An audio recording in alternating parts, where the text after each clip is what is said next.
Life story channel में आपका स्वागत है। आइए आज हम आपको एक मज़ेदार कहानी सुनाते हैं, बेटी की जिद। कोमल प्रियदर्शन जी की एक इकलौती बच्ची जिसे वो बहुत लाड़ प्यार से पाल रहे थे। कोमल 7 साल की थी, लेकिन उसके पिता उसे अभी केवल 2 साल की समझते थे। प्रियदर्शन जी का बहुत बड़ा कारोबार था। शहर के बीचों बीच आलीशान कोठी, कई नौकर उनके घर की देखभाल करते थे, कई बड़ी बड़ी गाड़ियां, पैसों की कोई कमी नहीं थी। सुबह कोमल सो रही थी, तभी उसकी मम्मी कविता ने उसे उठाया। कोमल जल्दी से अपने पापा से मिलने आ रही थी, क्योंकि पापा चले जाते हैं, फिर रात को देर से आते हैं। वो सीढ़ियां उतर ही रही थी, तभी उसने देखा उसके पापा मैनेजर राधेश्याम को डांट रहे थे। राधेश्याम जी, आपको कितनी बार कहा है कि मुझे काम में लापरवाही नहीं चाहिए, लेकिन आप ठीक से काम ही नहीं कर रहे हैं। ऐसा है तो आपको नौकरी से निकाल देता हूँ। आपके जैसे बहुत से मैनेजर लाइन लगाकर खड़े हो जाएंगे। राधेश्याम जी की आंखों से आंसू छलक रहे थे।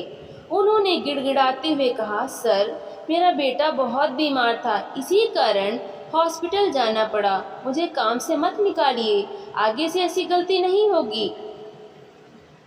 कोमल सीढ़ियों पर खड़े खड़े सब सुन रही थी। थोड़ी देर बाद बात करने के बाद राधेश्याम जी चले जाते हैं। कोमल अपने पापा के पास आ जाती है।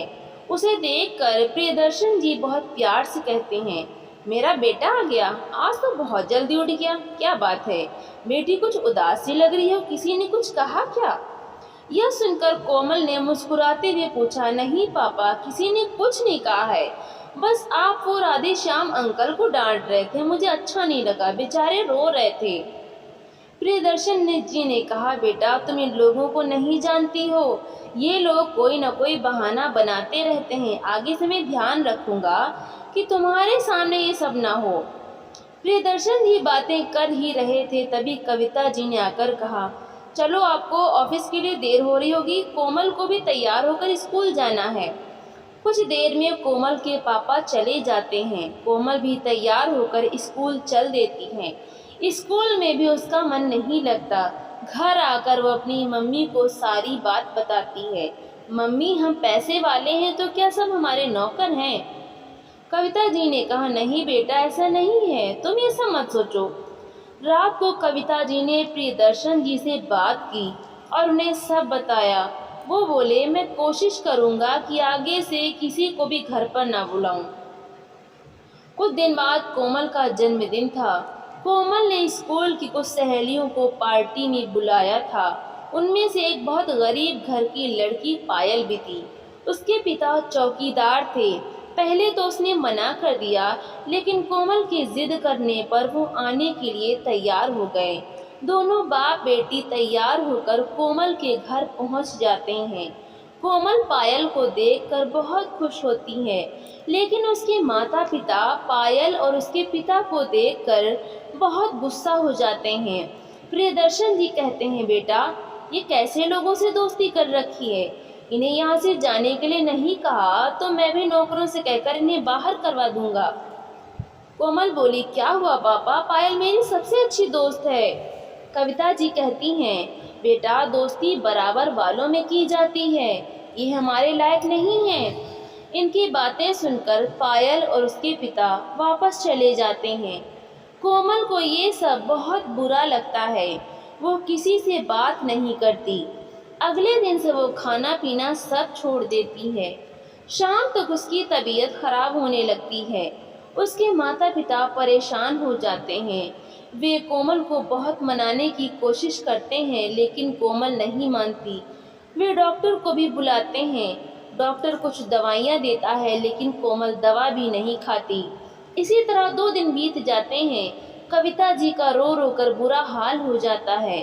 कोमल बेहोश सी होने लगती है।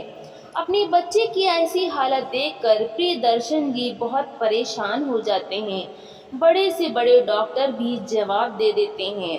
कविता जी बहुत मुश्किल से कोमल से बात करती हैं। कोमल उन्हें बस इतना ही कहती है, मम्मी, मैं गरीब होना चाहती हूँ, जिससे किसी गरीब का दिल न दुखा पाऊँ। यह सुनकर उसके मम्मी पापा को गहरा धक्का लगता है। वे समझ जाते हैं कि उनका गरीबों से भेदभाव ही उनकी बेटी के लिए जानलेवा रोग बन गया है। प्रियदर्शन जी अपनी बेटी से कहते हैं, बेटी आज के बाद मैं किसी का अपमान नहीं करूँगा। कविता जी भी उसे समझाती रहीं। प्रियदर्शन जी उसे छोड़कर स्कूल पहुंच गए। वहां प्रिंसिपल को सारी बात बताई। उसके बाद वे पायल को लेकर उसके घर गए।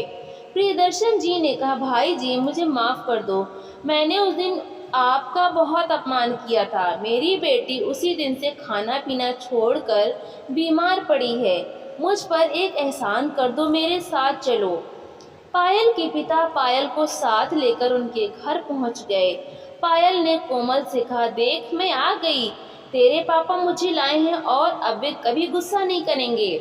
प्रियदर्शन जी ने कहा, बेटा अब तो तू कुछ खा ले, देख मैंने अपना घमंड छोड़ दिया है।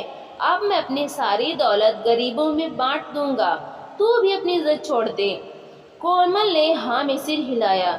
उसके बाद डॉक्टर ने कोमल को जूस पिलाया, फिर कुछ खाने के लिए दिया।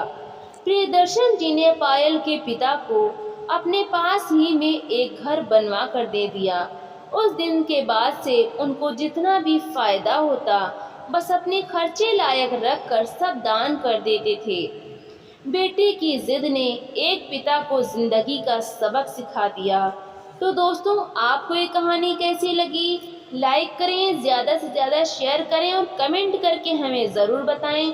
और इसी तरह की मज़ेदार कहानियाँ सुनने के लिए हमारे चैनल को सब्सक्राइब करना बिल्कुल भी ना भूलें। तो मिलते हैं हम अगली नई कहानी के साथ। बहुत बहुत धन्यवाद।